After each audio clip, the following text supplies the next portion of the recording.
Hi, today I thought we'd look at chakras. Now, I know that everyone bandies around the term chakras and kind of we all sort of know what it is, but not everyone realises quite how major the impact the chakras can have on the body and what we do on a day-to-day basis, how that affects our chakras. So, obviously we work with the 7 main chakras. So we're starting with our root chakra, which is red. And then we move up to the chakra that's just below the belly button, which is called the navel chakra. That's orange. Then we move just above the navel, and that's the solar plexus, which is yellow. Then we move to the heart chakra, which is green, and surprise, surprise, that's where the heart is. Then we've got the throat chakra, that's blue. Then we've got the third eye, which is indigo, and then we've got the crown chakra, which is violet. For those of you that did the Richard of York gave Battle in Vain to remember the colours of the rainbow, that is exactly the same for the chakras. Same colours, same order. All right, so that's a nice, easy one to help you remember them. Now, what you have to bear in mind that the thoughts that we have create a reality in our body. So if you are having issues in your root chakra is telling you that you're not grounded enough or you're not rooted enough, and so that can cause things like panic attacks, anxiety, and just that kind of everyday stuff where we feel insecure. And so as we go up through the chakras and we move our way to the navel chakra, when you have problems there, that's going to manifest in different ways to the root chakra, but it's still going to affect how you come across on a day-to-day basis. And when you look at the orange chakra, you're looking at emotional and psychological and that area, but it also governs any of the organs that are in that area. So you can get problems in those organs because you've got an imbalance. Now, when we talk about imbalances, you can be imbalanced as in something's too active, or it can be sluggish and not active enough. And the whole point is that you want the whole chakra system to be balanced, to have equilibrium. As we move up to the solar plexus, this is where the stomach is, and it's the digestive system. So if you've got a problem here, then you may have something like IBS, and this is because you're internalizing all of your emotions and you're not expressing them. And this will cause other problems in your digestive system as well, because it will make it inflamed. So moving on up to the heart chakra, obviously when that's not balanced, then we're going to have major emotional issues going on. And it also governs the lungs and the heart and the respiratory system. So you can have things like COPD. Don't even ask me to pronounce those words, but COPD is the acronym. Also, you could have irregular heart or heart murmurs, or just any condition you can think of that affects the heart, the lungs, the respiratory system. Even just something as simple as asthma can be because you feel suffocated in your life, or your emotions are suffocating you and you're not getting to express yourself, okay? Also, as we move up to the throat chakra, if you are someone that isn't very good at speaking your truth, you are going to find that you get throat problems. So you might get lots of tonsillitis or lots of throat infections. You may find that you get lots of ulcers in your mouth and your throat.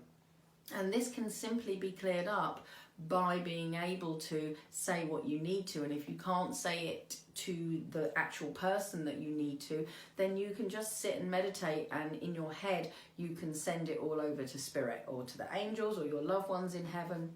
Whichever one, God if you want, the divine, anyone really that will just listen, and you can let it out your system. So then we move up to the third eye, and the third eye is the seat of the psychic. So it's where we get our clairvoyance, our imagination, and all of that side of our spiritual stuff.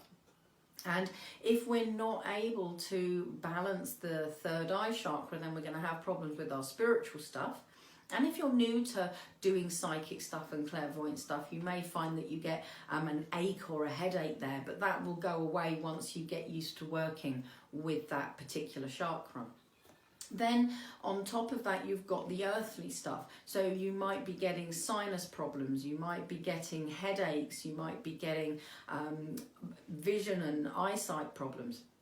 And this again is all due to the fact that you're not saying what you need to, and you're not being able to clear those thoughts and those feelings away. And it can potentially affect the ears as well. So you might get lots of earache, or you might get hearing problems and stuff. So it's all connected. And then we move up to the crown chakra, and you know, that one can be blocked, and you might find that you just cannot connect to spiritual stuff. And so that's got to be worked on. You might be overdoing it, in which case if you're like doing loads of spiritual stuff and not much of the earthly stuff, that's going to cause an imbalance. And then add to that the everyday issues from normal life. And again, we're talking depression, we're talking anxiety issues, we're talking not visions as such, but just you might have troubling thoughts, or you might just have a head that doesn't stop, and that can be exhausting in its own right. And even things like self-knowledge. So if your crown chakra's out of balance, you may struggle to be self-aware or to work objectively. So the next thing to be aware of is that our thoughts and our feelings directly affect those chakras, and we have to then find a way to rebalance them. So you can rebalance your chakras simply by doing some visualizations. You can rebalance them by having some crystal healing or some Reiki. You can rebalance them by doing some yoga, meditation. So there's lots of different ways that you can bring them back into alignment. The thing you have to bear in mind though is if your imbalance is due to a problem in your life that you're not changing, then as soon as you've had whatever healing, it's going to go right back. So if you're having problems in a relationship or at work where you're not saying what you need to, as soon as you're back in that environment, you're going to find that your throat chakra's straight back out of balance because you're not talking about what you need to. Same as if you're internalizing your emotions, you can have some Reiki and your IBS feels brilliant. And as soon as you're back in that situation that aggravates it, then your IBS is going to flare up again. So it's any healing is going to help, so definitely have it done, but you're going to have to work on changing what's not right in your life, and that's down to you. No amount of Reiki in the world is going to change the dynamic of a bad relationship or suddenly make your job fabulous if it's not. There are things that you can do with Reiki to send it to events. So if you've got, say, a difficult boss or a series of difficult meetings coming up at work, you can send Reiki to those appointments or to those meetings to make them go better. But the root is still there. So it's not going to suddenly make it wonderful and perfect. So if you're finding that you've got things going on a health level that you're struggling with, look at what's going on in your life and then look at what you can do to change that so you can get rid of the health issue.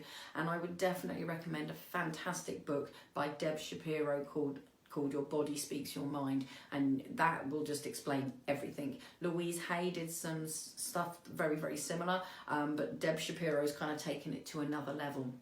So definitely have a look at those and just basically look at the metaphysical of any health issue. So if you've got sinuses that are playing up, Google metaphysical health sinuses and you'll start to find the stuff that you're looking for, and hopefully that will resonate with you and make you go, oh my God, now I know exactly what it is that's causing the problems.